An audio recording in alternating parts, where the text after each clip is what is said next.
Eu acredito que, na maioria, os estados e municípios até têm uma lei hoje funcional. O problema é que eles não praticam, não cumprem o que deveria ser. Então, a pequena diferença do Brasil, inclusive para esses países, é que nós não temos ou não criamos, quem criou não fiscaliza, e a gente vai permitindo que isso vá acontecendo. Essa aqui é uma charge que meu filho fez, né? Lá em casa todo mundo é defesa civil, né? A gente acaba envolvendo todo mundo. E eu conversando com ele, ele acabou fazendo, e ele passou uma coisa bastante singela no que significa, né, o desastre aqui no Brasil.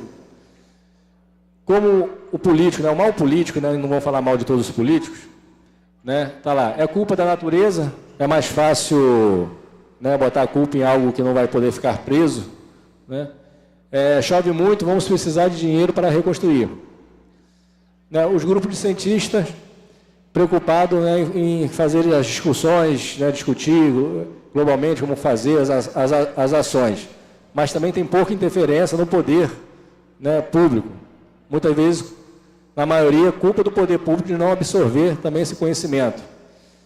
E as crianças aqui no Brasil têm um olhar bastante simples, né? Se cumprirmos as leis que já existem, né, de responsabilidade de ocupação territorial, praticamente a gente quase zeraria os desastres. Não zeraria porque a gente sabe que tem, né, os eventos extremos que sempre vão causar, por mais organizado que a cidade seja. Então, a gente vai perguntando, sempre no trabalho de pesquisa, a gente sempre vai perguntando, né? Leis, fiscalizações, educação, política de moradia, etc. Qual funciona? Voltando para o Japão, que é um grande exemplo, né, no seu poder de resiliência, o Japão, ele só tem 30%, né, para ocupar, 70% dele é a área montanhosa. E ao longo de décadas, eles, por simples observação, foram vendo que não dava para morar nos vales, né? Foram vendo que não dava para morar nas encostas, percebendo que os locais que eram mais reflorestados, existia uma resistência maior, né, para o deslizamento, percebendo que as partes baixas se alagavam, se inundavam. Então, hoje, o Japão, né, que todo mundo conhece, eles se apertam, se aglomeram, né, num espaço pequeno que eles têm, mas não ocupam áreas de risco. Vamos viver todo mundo apertado, mas lá não vamos morar porque eles conhecem melhor do que a gente todo o desastre de inundação, de tsunami, terremoto, deslizamento. Eu acho que eles não ficaram fora de nenhum. E a pergunta sempre é, e no Brasil? A maior parte, aí começa a dificuldade de nossas políticas, né? Uma delas, e a primeira que eu quero citar aqui, a maior parte da nossa renda do país fica no controle da União. Né? Isso já é uma briga antiga aí dos prefeitos, já estão reunindo, já estão indo para Brasília, né? E as coisas acontecem no município. E muitas vezes há uma briga partidária, porque depende de quem está no ministério para saber qual estado que vai receber e qual município que vai receber.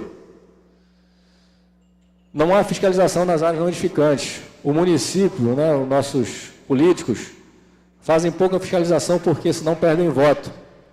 Então nós temos pouca fiscalização, que é uma responsabilidade do município. Não há política de moradias para a família de baixa renda. Né? Existem países que existe toda uma estrutura para baixa renda. Existem edificações subsidiadas pelo poder público que permite que pessoas de baixa renda que vão para aquela cidade ocupem e paguem um aluguel ínfimo. Mas eles não fixam moradia. Se ele precisar de outro município, terá lá residências, complexos de moradias que vão receber ele para passar ali a temporada que ele tiver que passar. Já provado que a urbanização, né, das áreas de assentamento, de favela, aumenta o número de moradias que ali se encontram. E pior, ele tira as pessoas que agora ali já passa a ter um valor, aquele local, e elas vão ocupar outros locais. Então, o Estado funciona como um mecanismo de reprodução do processo de assentamentos. Essas pessoas ficam sem direção e vão ocupar outros lugares e vende a parte que agora tem um pouco de valor. Uma coisa interessante nesse estudo que eu fiz, que a mobilidade urbana é importantíssima para para que as pessoas possam residir fora do centro urbano. Um dos motivos que ela mora no centro urbano é porque ela está perto do trabalho, está perto de tudo, e a deficiência da locomoção faz com que elas fiquem em qualquer área, se arrisquem.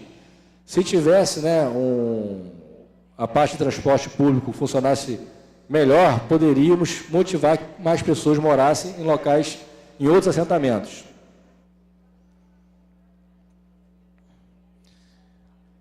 O político sempre fala que a culpa é da natureza. Aí nós fomos buscar lá no direito, que aí é o caso fortuito e de força maior, está no Código Civil. O caso fortuito de força maior verifique-se no fato necessário, cujos efeitos não era possível evitar ou impedir. Então o poder público, né, se levar ao pé da letra, não pode usar o caso fortuito, porque